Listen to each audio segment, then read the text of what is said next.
How's your day going so far? Great day so far. Yeah, man, me too. Yesterday was rough though. These last couple weeks have been pretty heavy, transformative, but a lot of like obviously in a good way, but You know what I pretty crazy. realized? I don't know about your experience, but for me, Yeah. it's everybody around me is now processing shit that they don't even realize they're processing. It's causing Right. them to be like, "Ah!" and it's Right. Well, and I'm like, settle down, everyone. Shit, you know? yeah, that's all their unconscious, as Eckhart Tolle would say, their pain bodies, their old energetic stamps coming up because there's so much in the world that's happening that's like not uncertain. It's uncertain, but it's like it's causing everyone to kind of go inside themselves, so they're not distracting themselves anymore. There's less distractions. Yeah, So man. things that they've been suppressing, they're what they normally talk through or go do this or like all their little triggers.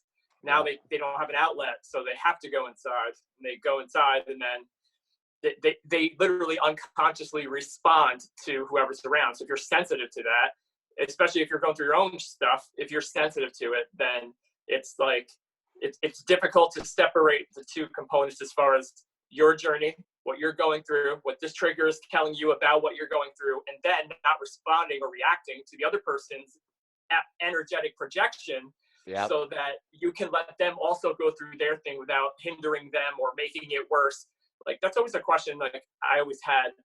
You know how like there's sometimes people that get the stuff that we talk about, like they get it, Mm-hmm. but yet they still do what would seemingly be unconscious actions, and you're like, but you get this, like why are you doing that? And there's like a point of view where they're like, well, because I get it, I guess I can do this, and that's just part of their journey, right? Like if I screw somebody over, or if I do this, I guess that's just part of their journey, right? I mean, I get it enough to know that it's part of their journey. I can't hurt anybody, so I guess. And you're like, whoa, wait. That's a dangerous No, thought.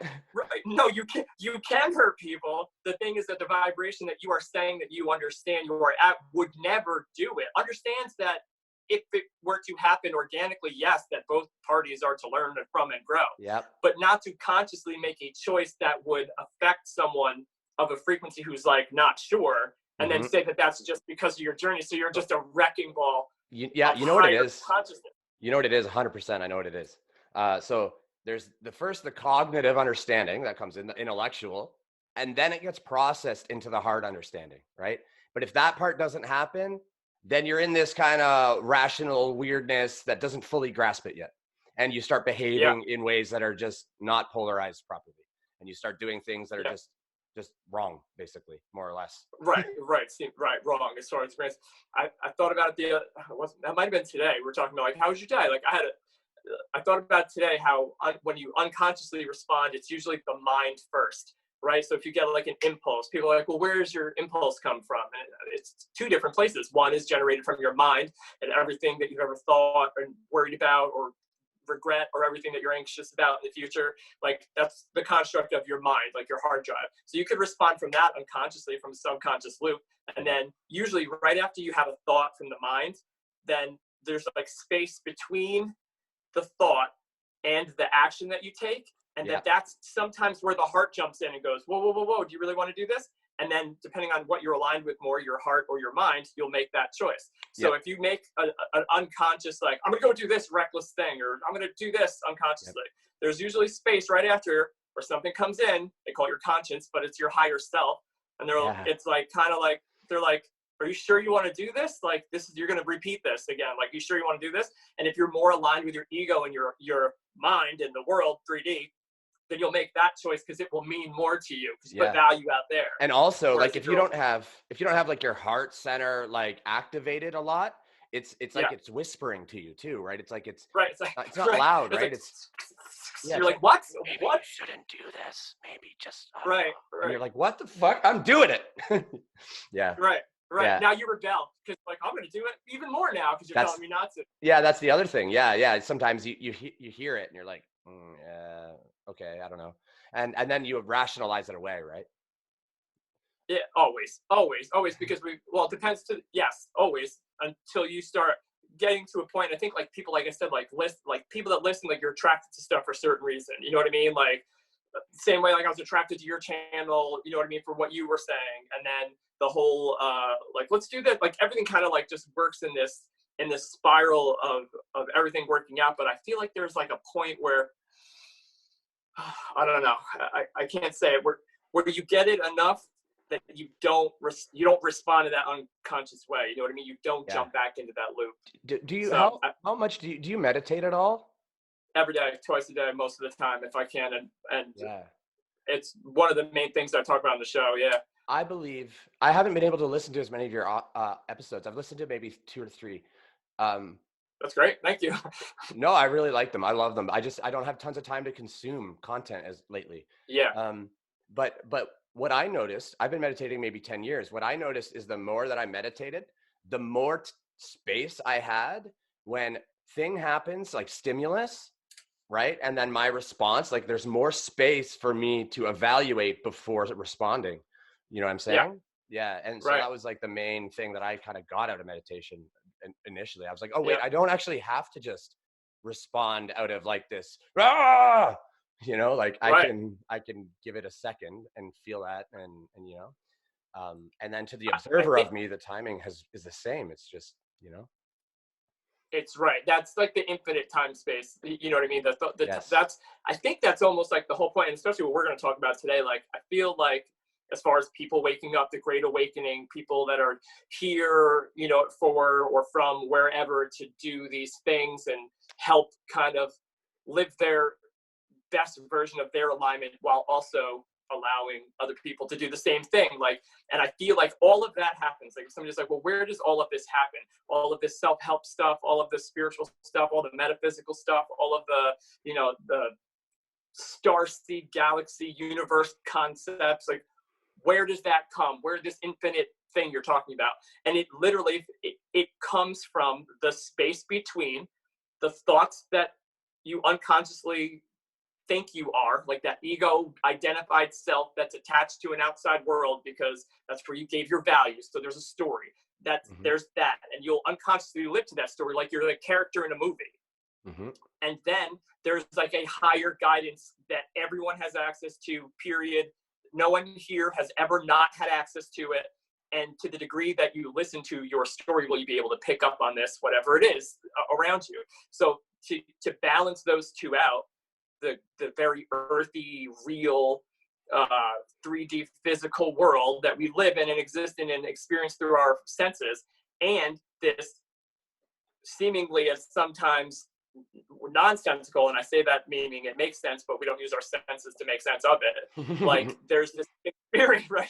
There's this experience that we have that no one can understand. No one on earth has ever been able to understand it. It's this unknowing thing that most people call whatever, God, energy source. We don't know what it is. So we have access to that too. And then there's space in the middle. And the space in the middle is exactly what you just said. It's literally the moment after the thought that you would have normally reacted to that would have caused more loops and drama and horribleness in your life, because it's coming from a frequency of lack or pain. So you're going to project it, and then you're going to perpetuate it. The space between the thing that happens in the situation, your response, like your reaction to it and the emotional attachment to it, and then the higher guidance coming in, that space between is the meditative part that you're talking about. Like, that's where you find that. So people are like, oh, I can't meditate. That's not something that works. Like, no, that's your mind that just said it's what doesn't work. Like, once you overcome that, you'll see that there's another layer beyond that. That's just your first line of defense. Underneath that, if you force it, I hate to use the word force, but in this case, initially you have to force it. You have to work with it strongly.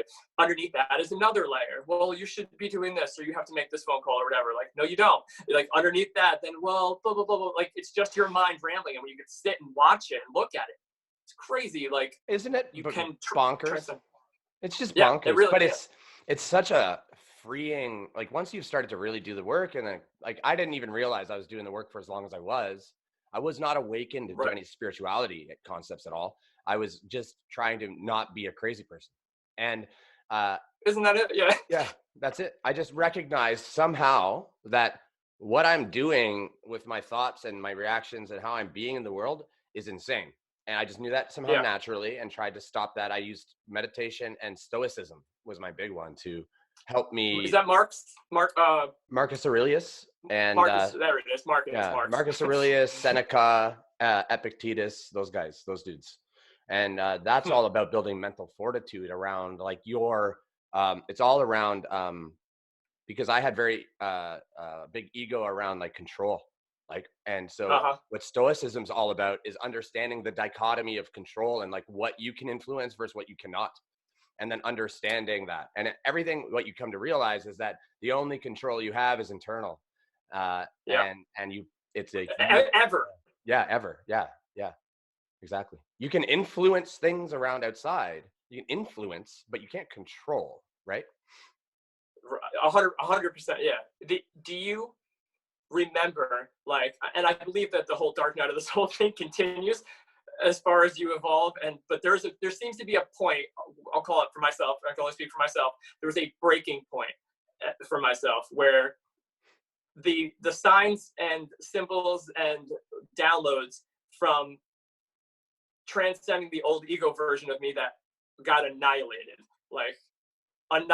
the stuff that I was able to create in this world from a not feeling good place. Like, and then you live that lie and that illusion for a while, and then it starts to break apart, right? Because you're not aligned with it. You can get all of the greatest things in the world from a place of lack. You can still get it.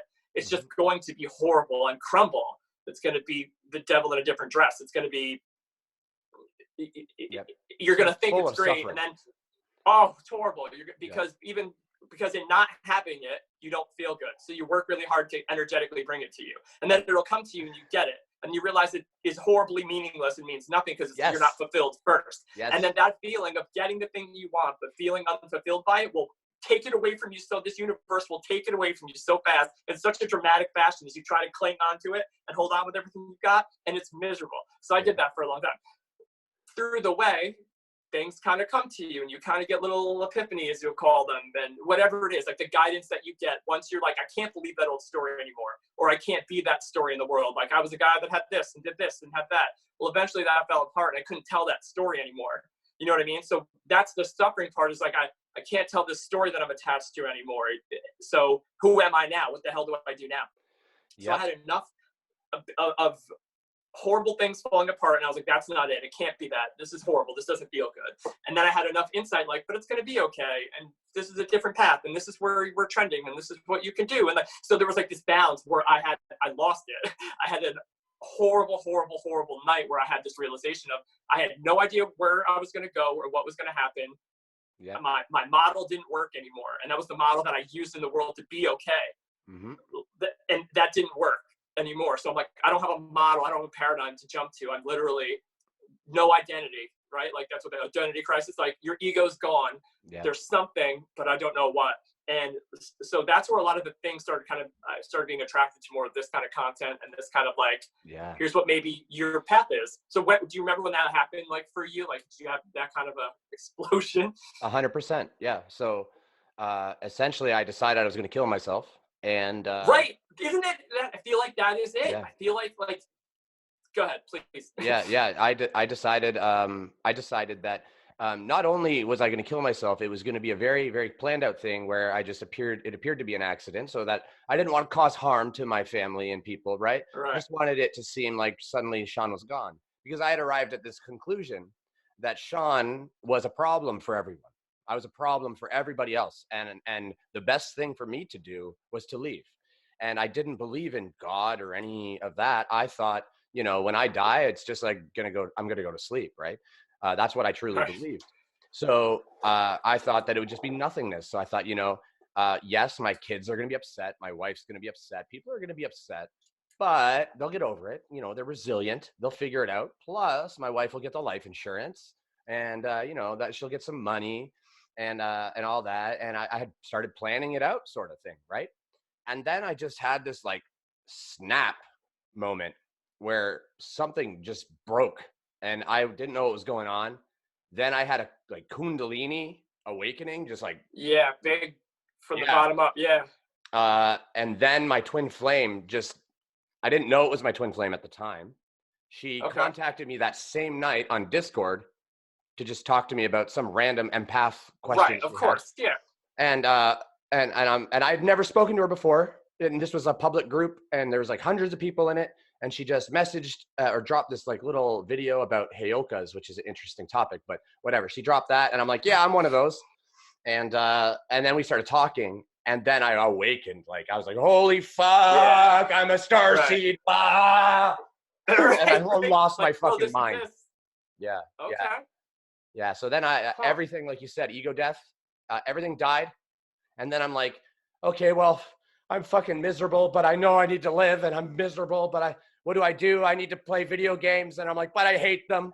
I don't care about them anymore. And then I'm like, like I just wasn't enjoying them. I don't give a shit. I'm like, well, maybe if I get a new game, I'll get a new game then. Okay. Right. Went and got a new game, and I'm like, no, I don't care about these fucking escapism bullshit. I'm like, what do I do with myself? And then I started to slow it down and be like, what matters, right? And then I started trying to fix myself through really just through consuming spiritual content. I was just drawn into spiritual content, and like people like what's her face? I hate the way she talks, but she's so wise. Abraham Hicks? No. Though she always talks about like law of attraction and stuff. I didn't care too much about that. Because I've always been very abundant, so I've never felt lack in that type of way. I felt lack around my emotions and like my respect and that type of thing, and lack of control and lack of this and whatever, right? It's a funny thing that you just remind me to come back to that, because of what people perceive her as is talking about with the law of attraction, and what most people, even listening, may think. Like a lot of people that are getting into it might be coming into through the law of attraction, through the secret, or on the burn. You know what I mean? Like that brought a lot of people in. It's a good bridge. Feel like, like what's going on? And so it's a lot of people associate the secret and the law of attraction with, like the hold on to the car and get it, or I need money, or I need a person in my life. But what she's actually, or what they're actually saying, even as far as Hermetica and the 7 Hermetic principles, it being one of them, it's just saying that anything, and that's like more fine-tuned, anything that happens, you're attracting back to you. Like, so even like as far as like, yes, if you feel abundant and worthy, then and in the component or category of finances, then you should be in alignment with that, and you'll attract it back to you.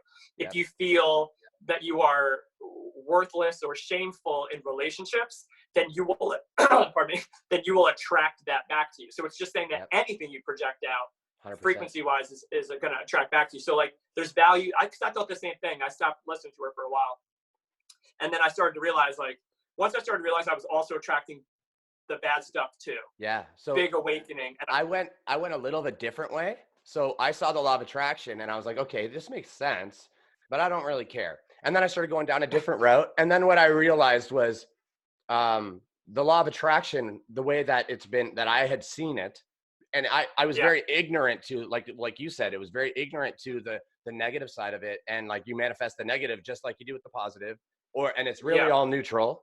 I started to understand those concepts, right?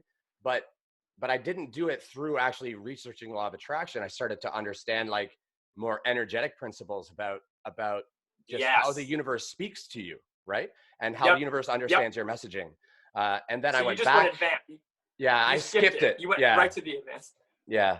And that's been the case for all of my stuff. I only woke up in October 2019. It's only been a few months, really. Oh, wow. And I just skipped I for some reason, and I can explain my theory on it, but for some reason, like I just, I would jump in at like a low level thing, like, or an entry level point, like law of attraction. And then I would go, this isn't the whole story. I'll find the whole story. Right. And I skipped it. And I would do that in all of the different things I was researching. I just skipped the stuff. I'm like, nah, they're not, this is real, but they don't have the whole picture. And I could just kind of notice that. And then I would skip it, and I would find the next level. And then, so that's why my awakening, and then where I'm at now with my knowledge is very, very advanced now, which I'm not saying that from ego. It's just a fact. I know what you mean. Yeah. It's further along the pipe of the end game of it. Yeah, I get that. Yeah. So you were talking before about, just in general, like what you and I have talked about, like with this great awakening, and you mentioned the, Starseeds, and I know that a lot of people listening to this are familiar with that. I guarantee it. The term Starseed, what it means, the difference between even a Starseed and a light worker. Like a lot of people like to hear the tone, like the ideas and the concepts, and there's a part of it that's going to resonate with them, even if they don't know. There might be a part of them that is fearful as far as like judgment from the outside world if they use the label or term. I could see that. So like a lot of people that I feel like that are it, they don't need to say it. But if you're trying to figure out if you are what this idea is, then it could be a judgmental game. Because people really want to and understand that people are here to help in very amazing, energetic ways. And there are people that are waking up first and starting to realize that there's a whole world universally that exists beyond obviously what we experience on Earth. How did you come into that? Like, how did you, that's what drew me to you, was that one video. I was like, oh man, this guy's on it. Was it the contract or the Lightworker one?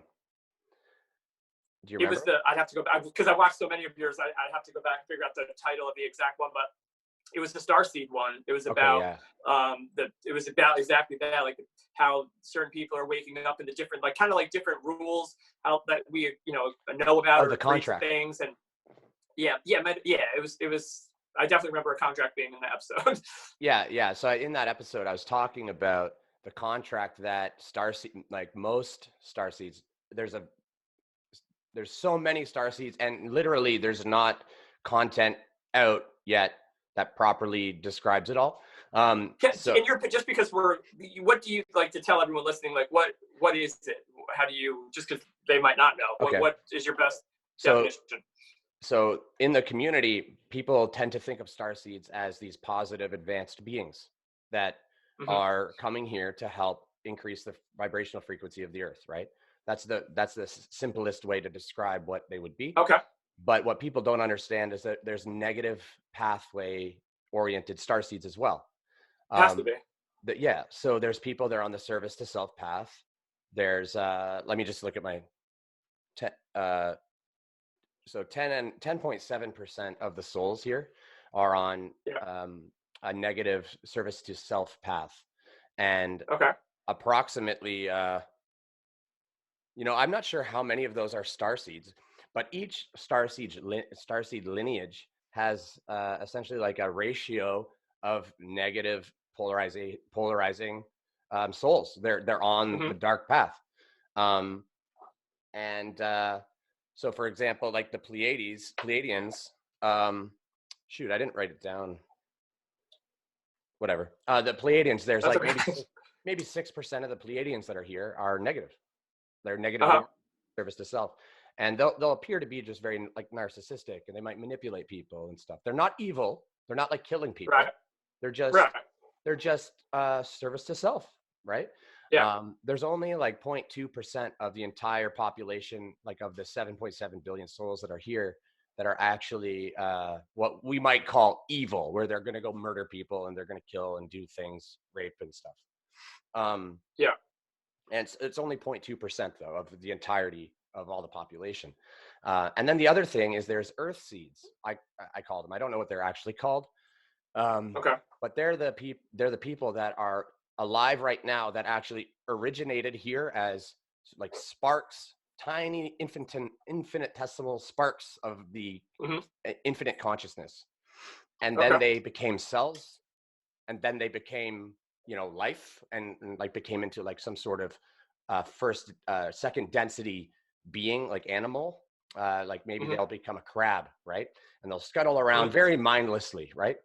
And then maybe they'll move into a more more advanced animal, like a bird, or like eventually they'll come into be an elephant. And then as the elephant, they'll start to understand love of another elephant, right? Their family of elephants. They'll start to maybe develop a connection with a human. And then that's when they'll ascend into third density and incarnate as a human. And so 46% of the Earth's population is an Earth seed. They've been here the whole time. 54%. So of the Earth. Yeah, they've been of the Earth. Not from like a comet or a meteor that came from somewhere else, from somebody that planted life here. This is from the Earth and then developed through the process to ultimately get to the state of consciousness where we are. Gaia birthed them. Yeah. Got it. The Earth birthed them. Yeah, the Earth Mother, right? So 54% I have to keep checking my numbers. 54%. Where are you getting the numbers from? Just so I know. Like, can people like, is this Akashic a thing, records? Yeah. So Got it. the numbers Yeah. are there. Anybody can go check them if they know how to get in there. It's not Right. it's not too difficult now because they've opened up the Akashic records to anybody who's interested and has a pretty decent green ray connection. They can jump in there and get the information themselves. So anybody can check this. There's a lady, shoot, I can't remember what her channel's called on YouTube. She discloses a bunch of this type of stuff too. Yeah, I find may out have and tag her. some of it from her, right? Some of it, I said I may have even got some of it from her. Yeah. I've been collecting like data on this type of thing for a long time now. So I wrote it all down. Some of it I got myself, some of it I got from others. I don't know, but I know the truth of it, right? So, so yeah, 54% are starseeds. So there's more starseeds here than humans, like a natural human, right? Okay. Yeah. And how did that come to be? Like, what's the story for how that, the good part of it first, like the, what the overall goal being to transcend and raise consciousness, like in the global scheme of things, or the universal scheme of things, really does kind of make sense if you can expand and expound your mind to view the big picture. Yeah. So the most of it, my understanding is that the earth called for help because humans were destroying her, right? Mm-hmm. Humans were beginning to destroy the earth, and she called for help. And now in the dimension that the dimension of the call for help, like the call for help took place in, like, I want to say like the 1900s somewhere, like I'm not sure exactly when. That's where we really went south. Yeah, like that's when we really started to drop nukes. Really mess stuff up. And not only were we like influencing our sphere, we're influencing the other celestial bodies. And that's when the council that sits in Saturn, they sit in the rings of Saturn. When that started happening, they're like, no. You guys have free will. You can fuck with all your stuff all you want. Pardon my language. I don't know if that's no, I don't know. I'll mark it explicit on iTunes. It'll be fine. I didn't think so, but I just want, anyways. No, definitely not a problem. Council just said, no, you don't do that. Stop it. And, but then also Guy is like, help me guys, because they're destroying me. And, I need help. And so then what happened was starseeds they've been a thing, right? It's been a thing. They don't have to come to Earth. They can go to other places. You can be a starseed that's a Pleiadian that then incarnates in Sirius. Right. You don't have giant universe. Right. Yeah. You don't have to just fly there. Right. And be a Pleiadian in Sirius. You can incarnate in Sirius and have a full-on Sirius experience. And so the starseeds are here to have the human experience.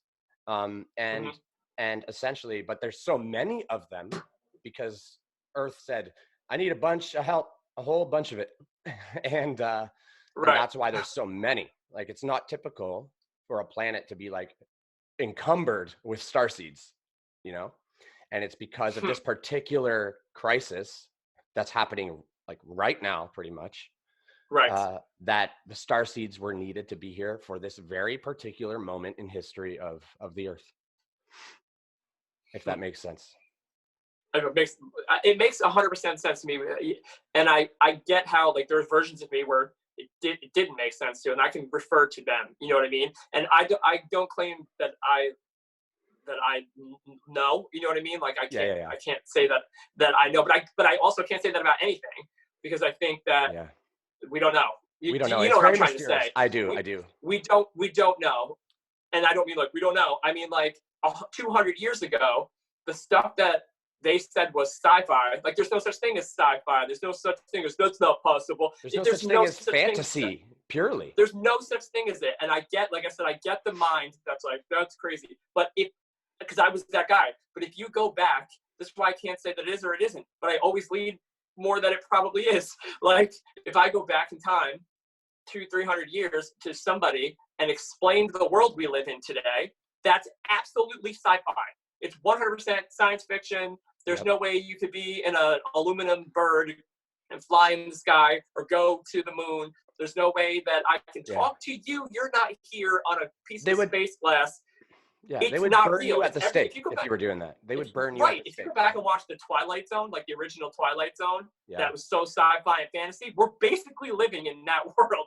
What's different? What is different except that they have confirmed in these sci-fi episodes that there's a different species of alien, or that we can go to different dimensions, Yeah. right? Oh, super sci-fi. It's actually not. Like, they're confirming through quantum physics infinite dimensions, and they're saying that multiverse is possibilities, string theory is a possibility. These are intelligent people. I got to interject there.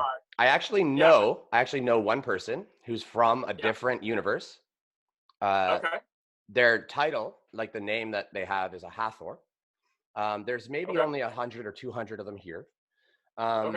And they've been given a free pass to kind of come here and experience this universe is considered the angelic universe, and it's based on love, right? That's the principle of this universe. All of the energy is love energy. Transcending, And in their universe, it's a unity concept energy. Now, I don't fully grasp it, and we probably won't ever. And the same way, they don't fully grasp our universe, even though they're in here. And so they don't develop karmic entanglement. They have a pass from the angelics that manage everything to kind of allow them to have a human experience, but also not get karmically entangled and stuck rolling around reincarnating. Yeah. Right. And so when you talk to one of these individuals about karma, you know how you have that internal knowing of the truth? They will say karma is not real. They'll tell you, like, that's not real. They won't have won't be able to have the frame of reference. They can't even understand it. Yeah. They're probably here, like, they're probably like a unity hive mind of some sort, you know what I mean? And then where the duality part of it, and you need, in order to experience love, you have to have the negative part of fear, so that you can experience it dualistically, so that you can know what love is. And so we're probably here to do that, and then merge with that energy somehow. So now you combine unity with love, which is all entangled anyway, and then who knows? But possible. That's the whole thing. So, some people are like, oh, like, a lot of people might hear stuff we're talking about, and they might be like, oh, I don't know, that sound. But literally in 200 years from now, they're going to be like, that's right. Yeah, no, people could come from different dimensions. And those humans in 200 years are going to be like, yeah, no, that was right. I think it'll be less than a decade, personally. Oh, I get that, just because the world's standing still right now and something's going on.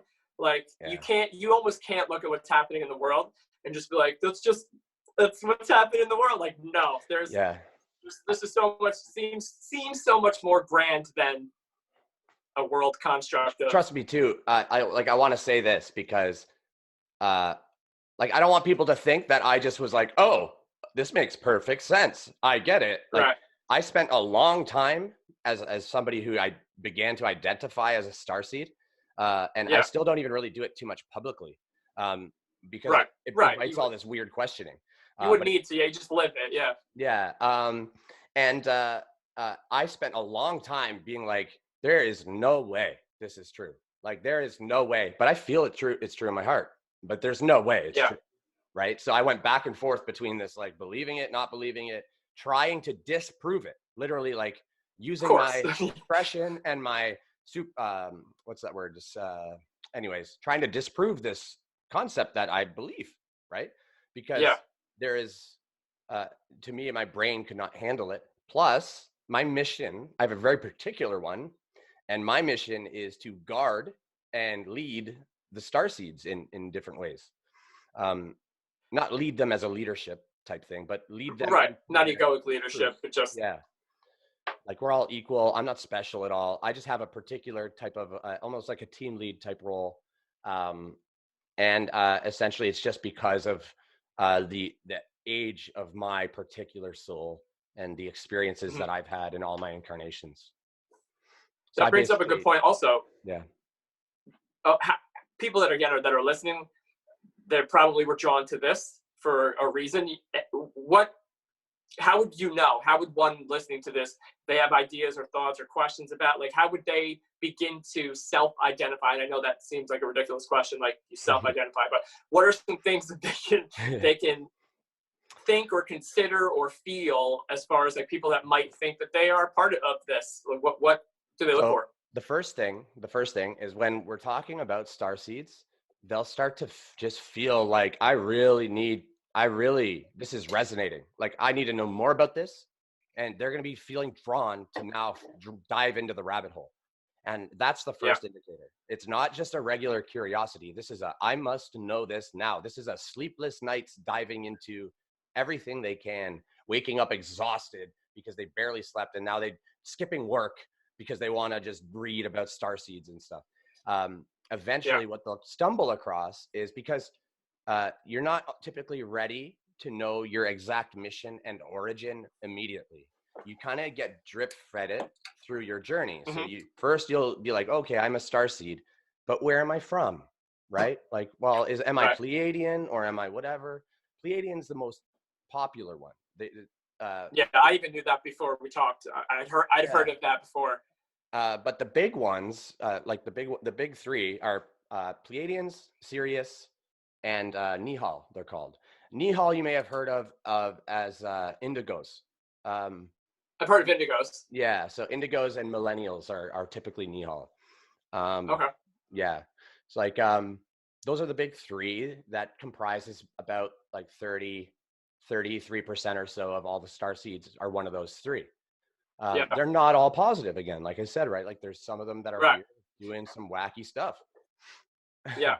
So if they're here, I would imagine they have to be dual, because this dimension, at least, or this reality, there's no non-dualistic point to a 3D reality. So if they're star seed humans that are here incarnated to traject forward the positive frequency of whatever, or at least help everyone align to it as we move through it, then I would imagine that there has to be an equal degree, doesn't have to be as many, but there has to be an equal degree energetically of the negative side of it. Actually, that makes a lot of sense. It has to balance. That's right. Yes.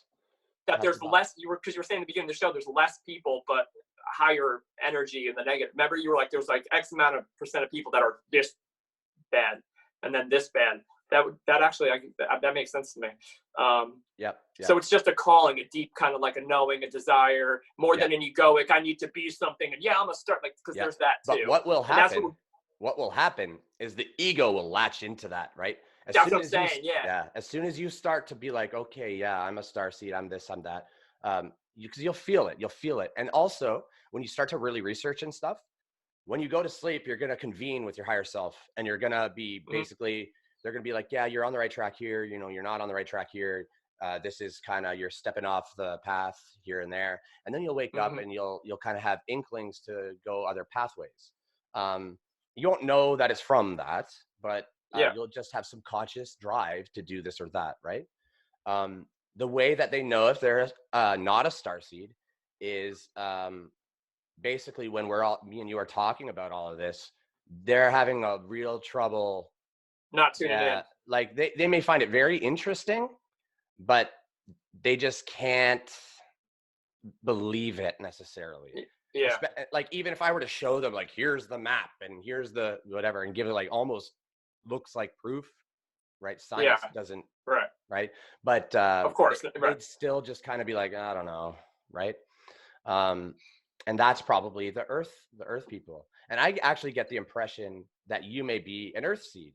And the reason I get that impression is because you seem very interested in it, but you seem to have a cognitive dissonance on it. Like, I don't know, right? And if you were a starseed, I'd be talking to you about this, and you'd be like, yep, okay, yeah. Yep. I thought about that too. I thought about, like, for me, and I think there's a reason for that, and I don't know what the reason means, really, but there's a reason that I do that. There's very little of me that doesn't believe this or think it or what. To be honest with you, none of me doesn't believe this. Yes. The reason that I won't, my mind, similar to how you were like, yep, I got into Abraham Hicks and I understand that this and this and this, but like I immediately knew that this is a component of a greater, and that there's one goal of the greater. And as long as I keep focusing on that, then all of the stories and levels and paradigms and characters and places or not places in time and infinite space in the universe, all of that goes underneath the umbrella of the all, and what the all, I believe, is and is here to do. everything else is like an infinite component of that, including this 100%. So I think that even to be labeled as one or not one or whatever particular label that is on the universal level, it is still, in my opinion, to transcend towards the all and the love and the connection and consciousness of the grand thinker of all of it, the whole grand thing. So my cognitive dissonance is not like, I don't know. It's not. It is 100%. This is all of it. And there's infinite different versions of different characters that we don't know about that are also doing the same thing under this grand scope of everything. So there's the dissonance isn't, it would be the same thing as if I want to know where it's going. Like what is like, so if there's like negative energy and there's positive energy and that like that's the same, it's universally different, but as far as infinitely, but it's the same as someone here saying like, look, there's bad people here and there's good people here. And what are we doing here on earth to that? Like, well, under the all, the goal is to use the bad, to experience it, to know what the good is so that we can transcend it and move forward. So even on the Draconian and the Pleiadians and the different things, and if there's like wars going on consciously and vibrationally and energetically and all of these things are happening and we're now transcending kind of past that, I kind of feel like we're, and I don't know anything about this, but I feel like knowing what I know, it seems like using the umbrella of the all of these things and these energetic blocks or restrictions that have been on Earth or around Earth or other planets infinitely, I feel like we're waking up and transcending way beyond that. So I can dive into the stories, but I know at the end of it that I'm just listening to the stories to find out what we can do to transcend it to the all part of it. So that's why, and I just got goosebumps. So that's what I feel. So like, it's not like I'm all about it, but I also know that part of getting it to that point for you or me or anyone listening is softening the story from the human that's waking up to going, what? So like, sometimes like, in order to get that, you have to know that this is infinity. And infinity, if somebody's like, that's not possible. No, like, yes, it's also not possible in infinity, but it's possible that it's possible, which means that it's a paradox that can be resolved, which means it's not a paradox, which means that it's right. So anybody that's like, that's not real, like, you can't say that if you believe that there's an infinite universe. You can't say it's not real to the fact that it's probably actually true and not true. I will actually say as well. So you have to kind of like, you have to be able to embrace that to really let go of things that held you back so you can move towards what the all is trying to get us to do. So that's the only reason that I like, it's no pullback of like, it's not real. It's pulling back of like, also getting people to get to this frequency that gets it. And then they can be like, oh shit, there's so much more going on here. Yeah, exactly. And so I'll just lay out for you what I believe like is going on with you, and you can it'll either resonate or not. And then you can take it for what it is. I probably will. What I'm sensing with you is that essentially you were normal Earth seed. You were here from the beginning of life on Earth, more or less, and then you eventually came into humans, and you've done many human lives, hundreds, probably, maybe thousands. I believe that. And because of that amount of ancient involvement in life and in these karmic cycles, and your soul's ability to, like, you're now at a point where you're basically done. You're done, like, you've done all your learning. So it's more about now finding the pure energetic coherence and ascending. And that's, I feel that. And that's the reason that you can really easily discern truth from non-truth, because you've already lived it and you've already been aware of some of these. You've probably already almost ascended, or maybe ascended and had like almost enlightenment type lives. And just been very in touch with everything.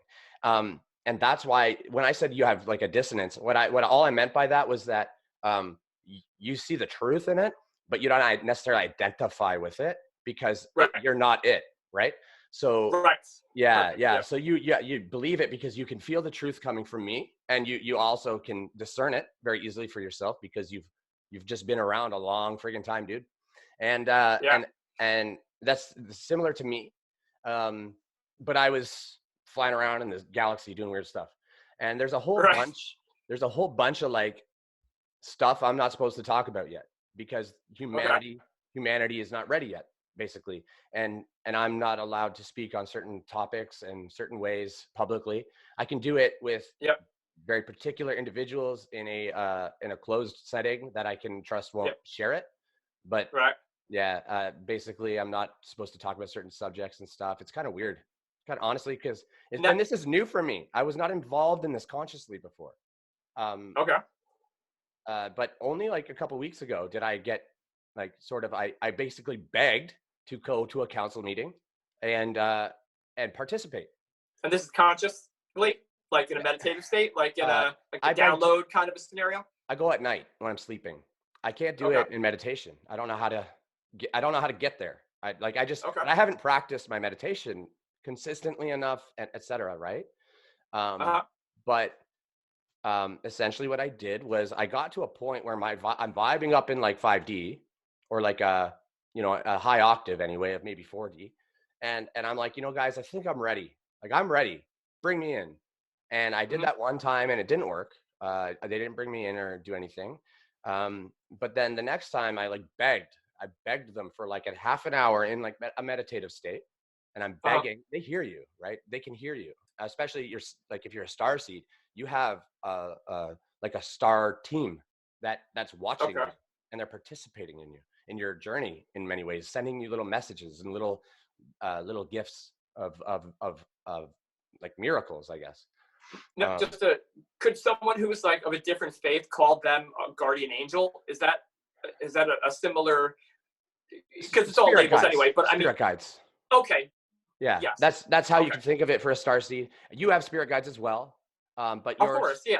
yours may not be Pleiadian or whatever, but they may be. There is guidance. They could be. Maybe, but there is guidance from something that's all around, because there's people listening also from like different faiths or different cultures, and they're going to have their labels for what it's called, and I want them to be able to like understand that above and beyond the labels, even though there may be specific types, it's the guidance system that you're connected to when you can ask for it and receive it. That's really important to say, just that this is just like my truth, how I perceive things, of course, how I perceive my guidance system. And, when I talk about council meetings, like it literally may just be that I'm meeting with my higher self and communing and getting the truth of the world through him. And maybe it's not a council. Maybe it's some sort of just illusion that he shows me to give me the truth of things. Right. It's possible that it's that, right? But I come out 100%. Of it. I come out of it with knowings that I did not know. So, and it's like new truths and like specific numbers and dates and things, right? Because I feel like people are going to listen. They're going to be like, I feel like I do that, but I don't feel like it's that, you know what I mean? Like, but it's their version of that. It's as long as you're consciously interacting with some form of consciousness or greater version of you or sense of self or guidance or counsel of whatever, it's an interaction of this consciousness, and then you are open to receiving what it's saying. The more coherent you are in your energetic body, the more clear that communication can come in without distortion. Because what happens is they're sending you messages all the time, and I'm sure you've seen this in your awakening, that like you started to have synchronicities, and then you're like, well, what's this? These messages. What am I losing my mind? But then the more you tune up your energetic systems, the more synchronicities you find. Because literally, think about it this way from the spirit team's perspective, or your spirit guides. I call them my spirit homies. But if you think about it from their perspective, like all they do all day is go message, right? And you ignore almost all of it, right? And they sit there going, I thought he was going to get that one. I love you, man. I love you. You got this. He'll get that. And I'll send you another message. And then you'll get to a point where you start to see all these messages, 1111, whatever it is. And then you're like, okay, guys, I get it. And and then they'll send you more. Because that's how they are polarizing in there. That's how they are doing their service to others. They're providing a service to you, and it's to help guide you through your incarnation.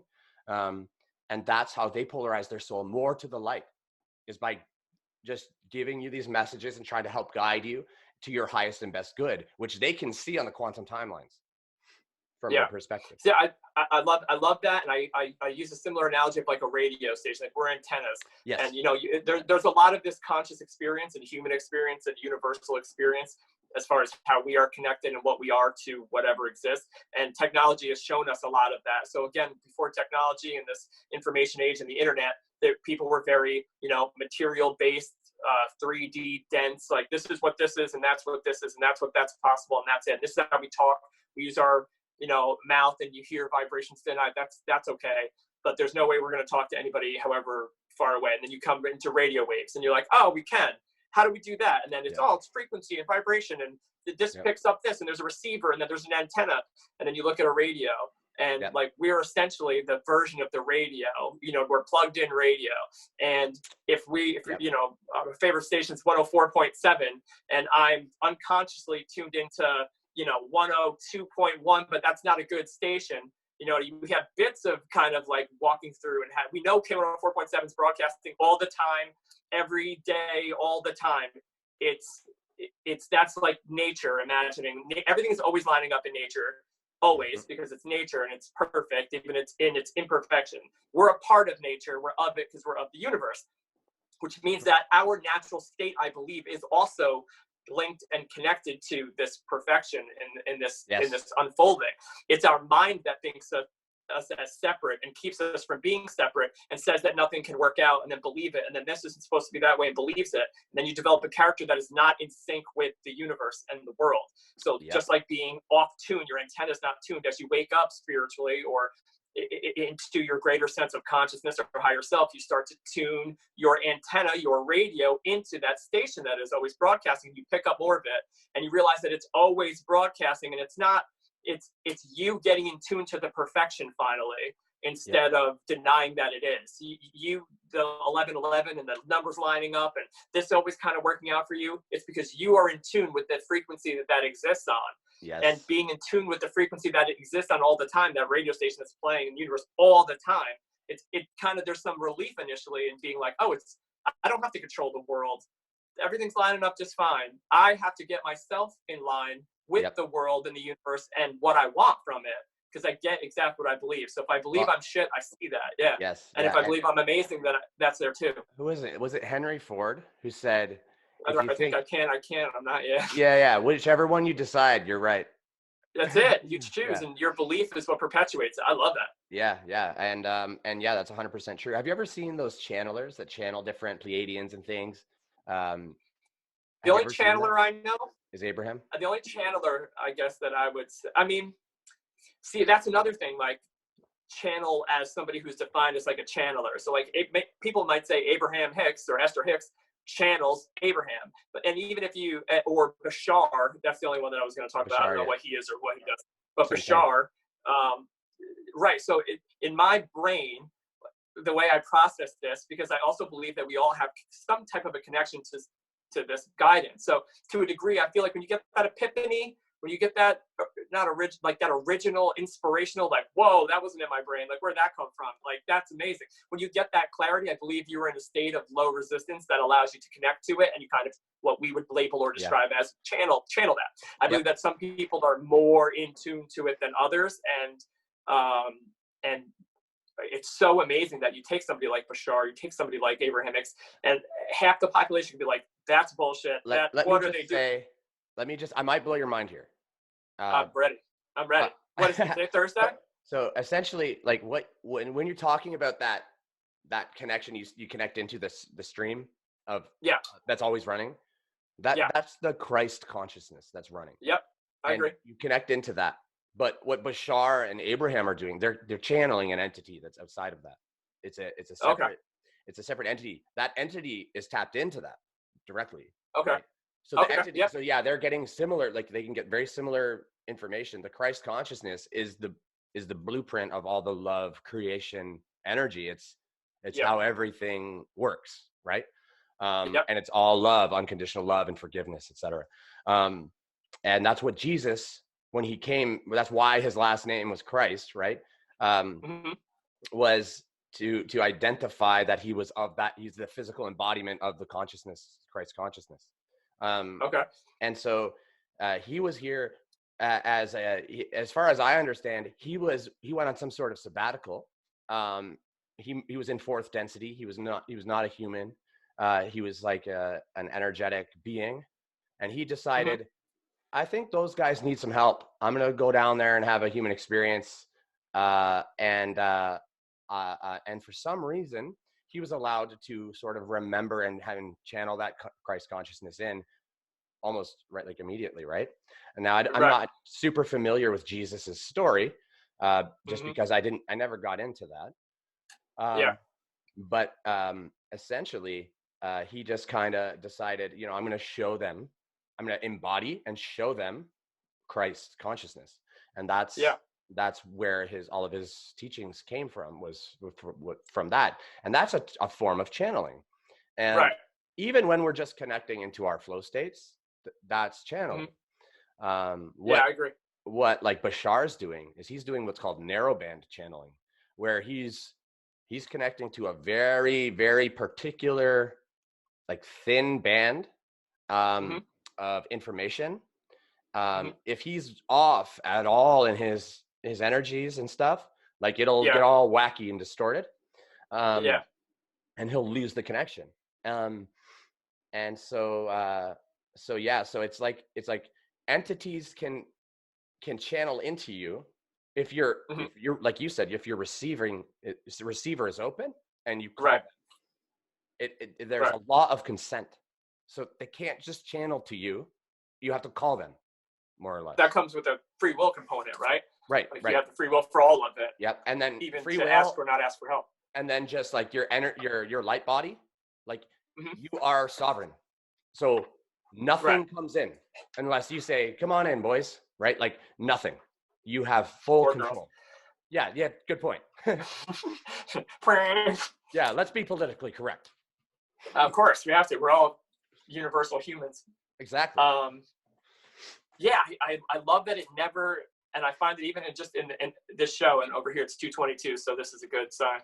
I find the fact that it never contradicts itself can give people a sense of, like, not just clarity, but a little bit of peace almost. What they're talking about, right? What the things that they're talking about. Like when I needed that leap of faith, essentially, that jump to be like, I get all this and I love all this and I don't know why I know it or feel it, but man, do I. And I've lived the opposite of it for so long. I don't like that. So now if you're telling me I get to choose between the two, then I choose this because I see all of these things like, okay, I want to get behind this. And there would be days where I'd listen to all of this content and I would be like, boom, like, yes. And then there were other days where I was like, you know what? F you, man. It doesn't work like that. You know what I mean? Like there were just days where I wanted to believe The it. ego tried to, like, rebuild itself. Right. My reality wasn't going well. So I was not able to, a positive message. But as you listen to it longer and you understand longer, then begin to kind of speak it more. Yeah. There's always something inside of you that is, or at least for the first part of me, that was like, even as I was saying it, like, is this bullshit? Is this and then eventually that voice just goes away and you're like, it never contradicts itself. It doesn't. Like, there's not one thing that you're going to watch in any of their episodes or videos or meetings there's not one thing where you're going to be like, well, you said this back then. Nope. 20 years ago, same thing. It's also never negative. Never negative. You understand the negative part because it has to be a component of knowing what positive is. But to dive into the negative to try to fix it, you can't do. Like Albert Einstein is, you can't dive into a problem at the same level of consciousness that you used to create it. You have to be able to transcend higher to a different degree. I didn't know he said that. View That's the beautiful. negative thing and transcend it. Yeah, you have to be able to. You're not going to jump into a problem. Be like, let's talk about our problems. Like, only if. Like, let's discuss the situation and the components and the energy of what you believe is a resistant problem. Only so that we can figure out what the dualistic measure is that you are being led to. We're not supposed to stay in that suffering. Yeah, man. We're supposed to know it's real and experience it. And people are like, well, I think you ever read Conversations with God, Neil Donald Walsh? I think it's either Conversations with God or The Untethered Soul, Michael Singer. I've read Untethered Soul. So it might be from that, but A Course in Miracles is really good as well. Have you read that? Yeah, I'm just getting onto that now. Yeah, it's a little. Yeah, I was gonna say it's a little. It can be a little hard to digest it, and if I listen to the audiobooks, it's very slow and calming. I'm like, I'm gonna fall asleep, but it's still almost every freaking sentence in that book is like profound. But I have to get more into that part. But even the other two, there's a thing where he asks the energy or the entity or just his consciousness guides what he asked God in the conversation. You know, why do I have to suffer so much? Like, why do we suffer? Why are we here? Why is this bad? Why is that this? You know, why do I have to try all of these things and just get knocked down? Like, why do I have to do that? And it responds and says, I have to show, before I can show you who you are, I have to show you all of who you are not. And like, that took me, as I was living the all of who I was not, I was taking that in and learning. And I was like, man, that sucks to go through all this to learn who I'm not. And then I understood later, like, I was on just people with I don't want to say, I don't even want to use the label, but like I was on painkillers for a long time because of a broken leg. Mm-hmm. And I can use a similar example of the codependent need for something outside of you to make you feel better, and the egoic state of doing that in the real world also, and like what exists there. So if you were to, before I broke my leg, I never took a drug or a painkiller, nothing in my life, and didn't understand conceptually somebody who was struggling with it. You know, I knew a couple people who were struggling with it and getting off, and I was like, I don't get it, because how could I? You know what I mean? So then this, you know, happens, and you go from somebody who would say, I would never do this, and that'll never happen to me, and all of a sudden you're living it. And I call it this state of knowing versus knowing. So it helps me when I'm going through like a current struggle or really, really bad suffering. All of the times that I ever said that I knew something, like, yeah, I know that, of course, right? But I hadn't experienced it yet. You say you know from an intellectual state with no context or frame of reference to actually know. So you're just like, yeah, I know that. I'll probably never do that. But then this universe will put you in a scenario where you're going to experience the thing you said you would never do. I think I was going to say, I think it's like, you know how in writing you'll have, what's the word for it? Where they, forwarding? Forwarding, yep.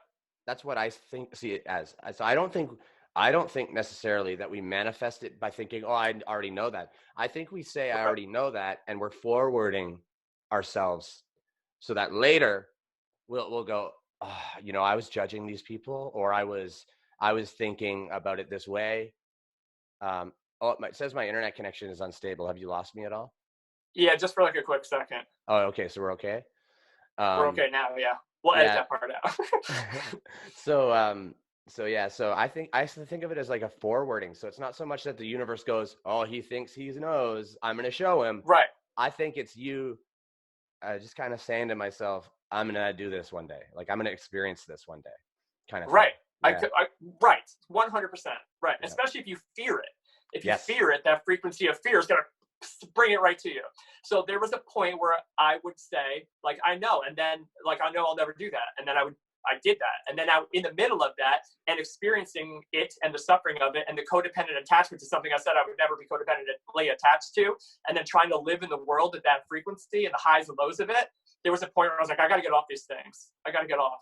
And then, or other people would be like, you know, you got to get off those things. And I'd be like, yeah, I know. And intellectually I could pass a lie detector test that said, I know this shit is not good for me. I know this is bad for me. I know, but then I still would go and do it. I'd ask you if you had one.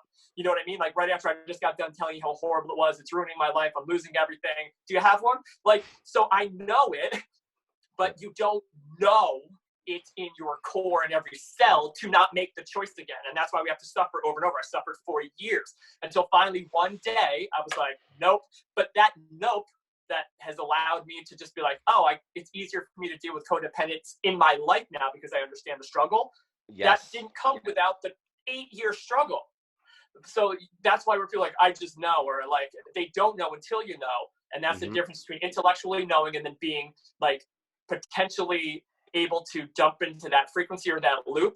You know what I mean? Like you end up with a breakup with a relationship or something like that. And you're like, I'll never do that again. I know better. Like, but then you take that emotional attachment and you throw it onto somebody else, and now you're like, so you didn't actually heal and space. You didn't learn the lesson. The energy you just properly intellectually learned the lesson, and then now through your masked emotion and block onto someone else, fell in love and lived that for a little while until the frequency drops and you realize that no one else can be responsible to make you happy. And then you realize that you're not happy, and then that explodes again.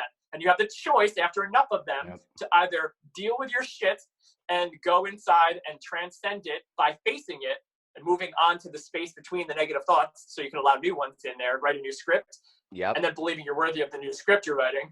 Then you jump into the next loop without it, like, but able to visit it. You can talk to your demons and be like, right, you can talk to your demons and be like, remember when we messed that up? Why did we do that? And then without judgment, your demon mind will be like, because you felt like this about yourself. And you'll be like, we don't feel that anymore. Right. Okay, now we move on to a loop in a better way. That's how people continue to perpetuate these loops in their lives. So are you familiar with Carl Jung's shadow theories? Shadow work, yeah. Oh my God, yeah. I looked at that for a while. That's exactly what you're describing, right? So the higher self knows about all your shadows and will literally pull you towards your shadow so that you can reintegrate, because that's the entire goal, is to see the shadow fragments and integrate them with love and forgiveness and non-judgment. I'm writing down what the title of this is going to be. The Starseeds, Shadow Self, Introspective, Higher Conscious. This is going to be a badass title. This title is going to be no joke. People are going to be like, what the fuck? What the fuck are these guys talking about? Yeah. I love it. But you know what's funny about that? What I learned recently is the people that aren't resonating with it, they'll just turn it off. They won't even comment. Of course, yeah. It'll be like if you can't stand death metal and somebody turns on death metal, like, you just don't listen to it. They're not vibing with it, they'll turn it off. No. But that's how I know, like, that no matter what we put out or anyone creates and puts out, there are the people that are attracted to it, period. And the people that are attracted to it and like this, but say that they're not attracted to it or they don't like it, if they're still listening, then it's meant for them. Like, every moment is that. Even if you're like, not this moment, I hate this moment, I don't even like this, like, but you need this. There's something in it that you're doing it. If you didn't like it, you wouldn't do it. Right. Yeah. Like, it's the same as, like, I use this example in my video, a video I did at some point. But it's like the people that have really bad road rage. Like that guy did this to me. And then the universe goes, he likes that experience. Look how attentive he is to that. Right. He is so aware of how give him more of it. Let's give him some more of this shit. And 100%. Yeah, it's this like all where you put your attention, that's where you manifest whatever, right? 100%. Yeah. So it's just really interesting. And your higher self will kind of put little intuitive little tidbits in and kind of lead you down these roads where you'll start to manifest things that are that their purpose is to show you your shadow. So if you're a woman and you always date the same type of narcissistic man who's like abusive, emotionally abusive or something, and then you're like, I don't like him, he's bad, I leave him, and then like the next relationship, you just pick the same dude. It's just same dude with different face, right? He's 1 inch shorter, but it's the same dude, and you have the same experience. You're like, why do I always do this? Because you haven't learned the lesson, whatever the lesson is for you. I mean, it varies, right? But you haven't learned. So and then the funny thing about that too is you may actually make a good decision just through your free will and kind of like, you'll have a really great guy come into your life, right? And you're like, oh my God, this is perfect. And then you'll just run away. Yeah, you won't feel worthy of it. Yeah. Right. You won't feel worthy of it, and then you'll repel each other. That's the whole like attracts like, and the repelling part also. Exactly. That destroys a lot of relationships, people that don't feel worthy of them.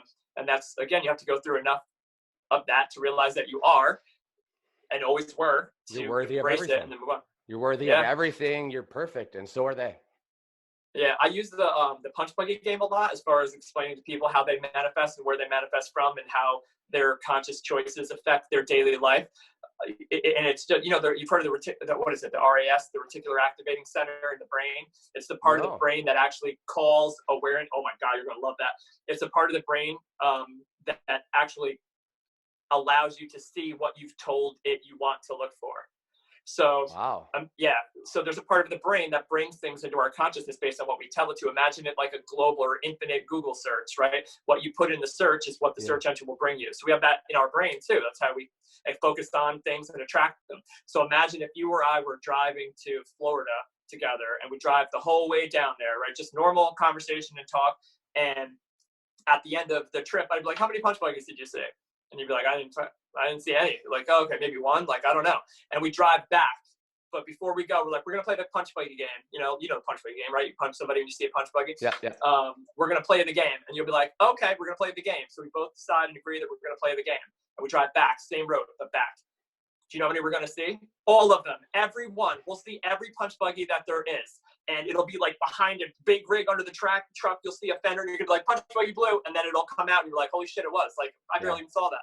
We don't even realize how far our energetic field goes. Honestly, 100%. like we're aware of a lot around us without seeing it. Right. Yeah. Right. So if you are consciously aware that you are playing a game, then you will consciously see them. What people have to understand if they want to try to transcend their suffering or pain through their days that may suck is that you're through an unconscious process, you have called to your subconscious all of the things that you have said you wanted to look for, whether it's good for you or bad for you. So if you have a thing that says, or a dialogue that says like, oh, everything in the world sucks, everything sucks, or this never works out, or I'm bad at this, or this person always leaves me. If that's your story, and I get it, your story will be real.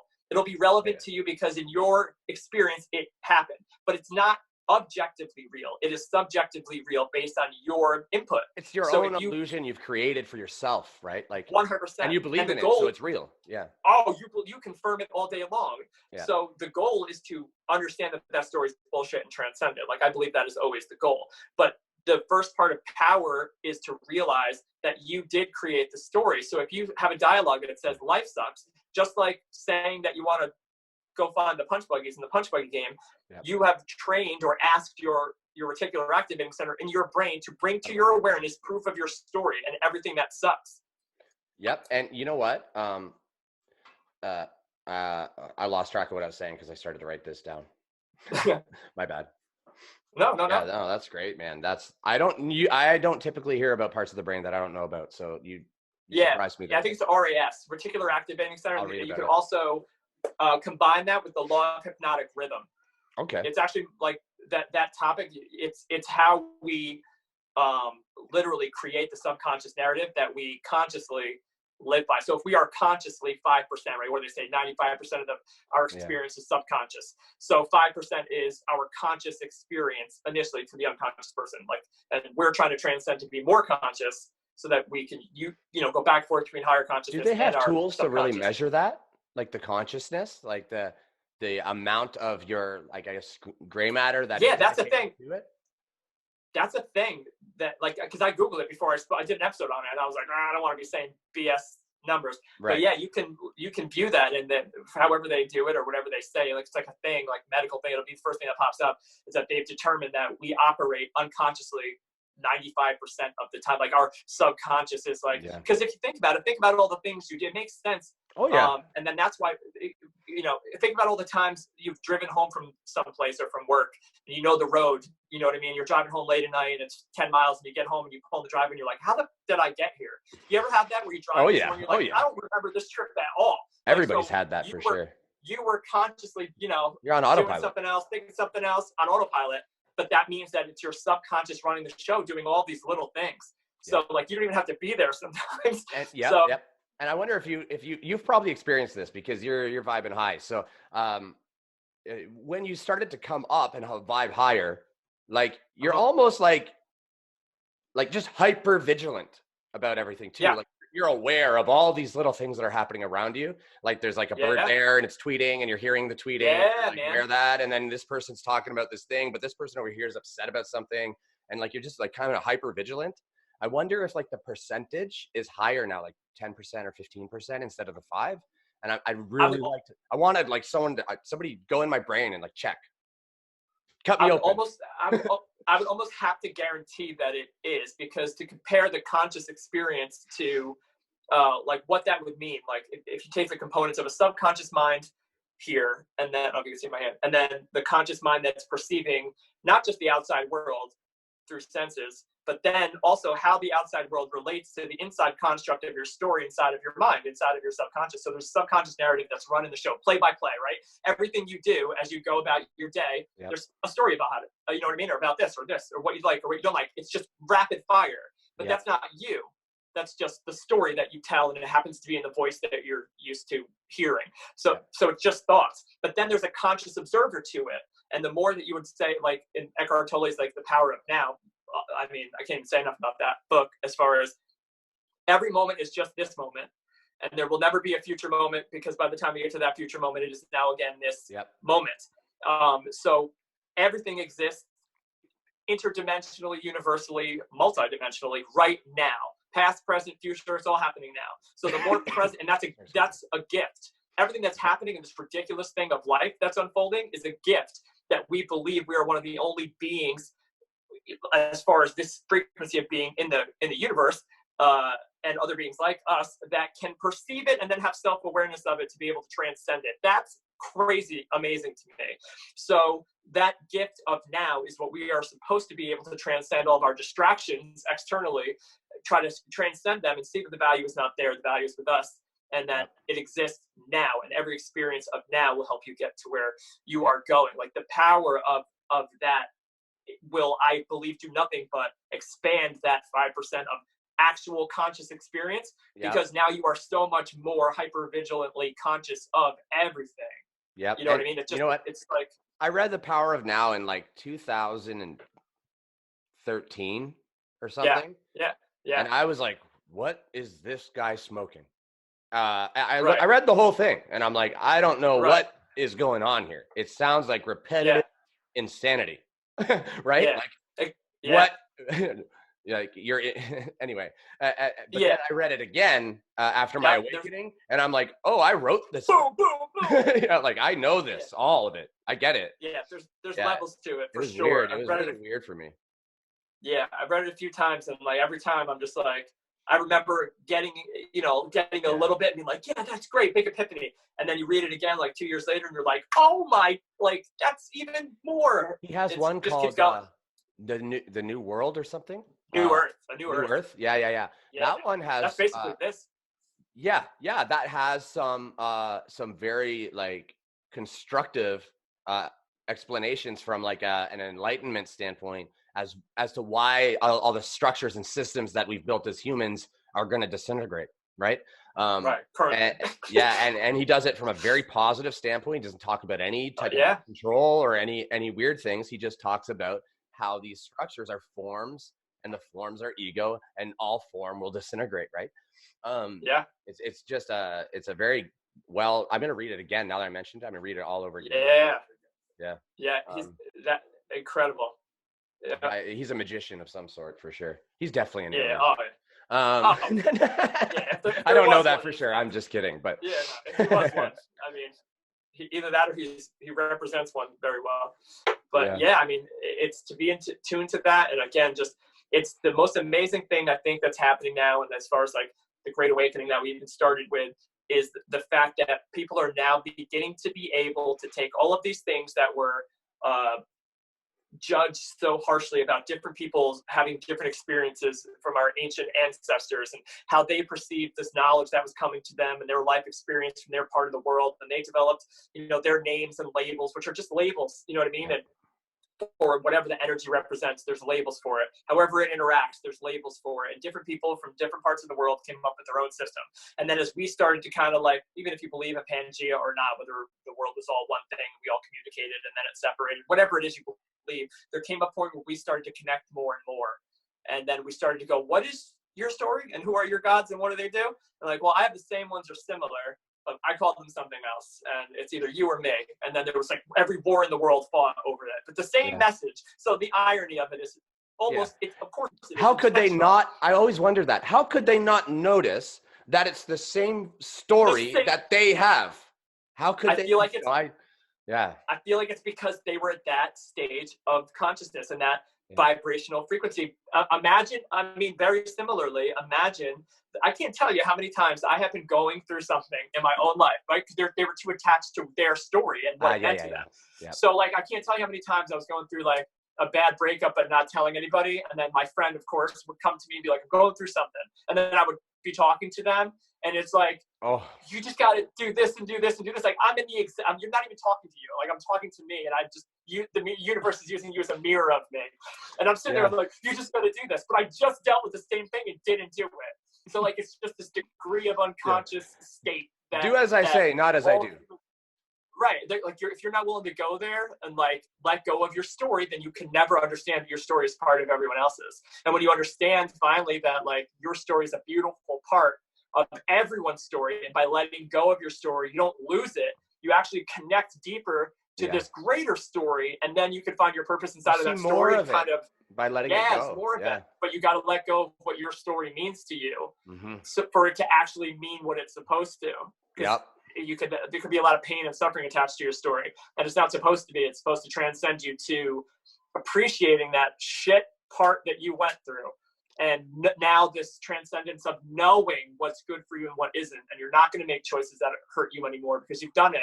And you know that's not the point. And we're not here to suffer, but we are here to experience it. Yep. That's a big difference. You're not here. I was just going to say that the whole idea around karma is that it has nothing to do with like paying your karmic debt. What it is. I'm going to write that down. That's going to be in the title right now. Yeah. It has nothing to do with your karmic debt. All it is literally is noticing your lesson and forgiving yourself and the other self for participating in whatever this lesson was, and just unconditional love and forgiveness, and then moving past it. I literally could not agree with you more. I couldn't agree with you more if I wanted to. Awesome, that is it. I couldn't agree with you more. So what do you think? You got any? We've been doing this. We're an hour and 20 in. Oh, and my kids just came home. They're going to probably just barge in here any second. That's perfect. So, I love it. So give us, if you're listening to the show, what would be one thing that you would want to hear? Like, what's one thing you could leave people with as far as like understanding what their role might be? And then also setting up, you're coming back on this soon. So like setting up the next episode, the next conversation, like what would you leave people with to get them ready for that? And then also kind of keep trending positively in whatever role they feel they have. So as far as their, if they do identify as a starseed, my advice is to try your best to settle down, because what happens is your whole paradigm explodes, right? And you start to think you're insane, more or less. Right. and it's very traumatic, and you really need to try and find a community, try and jump into, even just as an observer, right? You don't have to participate, but check out there's a bunch of starseed little communities and websites and stuff, like just Google stuff, right? And you're going to find people that have channeled a bunch of information, and just kind of read it, use your discernment. You'll be able to tell almost if it's true. Like, you'll just kind of know. And a lot of what your goal is to build that discernment so that you're understanding what's true versus what's in a fear paradigm. And that's what we'll talk about, I think, in our next, is about the fear paradigm, where that came from, and how it's been implemented, how deep it really runs. Not the full thing, because I can't even disclose all that. But what I can talk about is a bunch of different things. And that it all has to do with the draconian people that came from they also came from a different universe. They were kicked out of a universe and came in here, and then started wreaking havoc in here as well. So, and we're starting to transcend that too. Oh yeah, that's over, man. Actually, let's leave on a great note. Hell yeah. In order for Earth to ascend into the next density with humanity, we needed to hit a 51% service to others from an entire population perspective. So that means 51% of the population needed to be 51% polarized to light. So light means they're on the light path. They're primarily focused on servicing other people, helping other people. They do have narcissistic type things still. They're still very much looking out for themselves, but that's only 49% of them or less is looking out for them, right? Yeah. And we are at 62% service to others, which means we have hit ascension. Ascension is now. We are here. It is happening. And I don't think there is any way for it to not happen. So I agree with you. No, it's happening. Yeah, it's happening. The timeline has been set. It's now 100% probability. It used to be not too long ago, maybe like a decade ago, that it was like, we might not make it. But we made it. Touch and go. We made it. So that's man. a perfect place to end, I think, because it's just like all this negative crap that, not negative, but fear-based stuff. It's important to recognize that, like, it's all ending and it's all going away. And it does take time, because it's 3D, it's physical, it needs to disintegrate and it needs to be changed, and it took so long for it to get put in place, and now it's going to take some time for it to disintegrate, and I'm guessing maybe a decade. I hope a little bit sooner, but yeah, I couldn't agree more, man. Now, where can tell anybody listening, where can they find you if they want to talk with you and find your channel? Yeah, How To Hero I totally forgot about that. I always forget to like promote myself, right? How To Hero on YouTube. Just search that and you should find me. My Instagram is like How To Hero or something as well. That's pretty much all I'm doing. At this point, I do personal coaching, and I ask for $1 donations for my time. And then if there's value there and we jive, then we talk about if they want to increase the value. But I like to have that energetic exchange, because then I can feel balanced. Yeah, of course. At $1. And usually my first calls go like 2-3 hours. And but the price is still $1 for the first call. So that's awesome, man. That's awesome. Well, I can't thank you enough for coming on and connecting with me. I can't wait till you come back on. Hope people look you up and find you How To Hero on YouTube and on Instagram. So until next time, my friend, thank you. Thank you, man.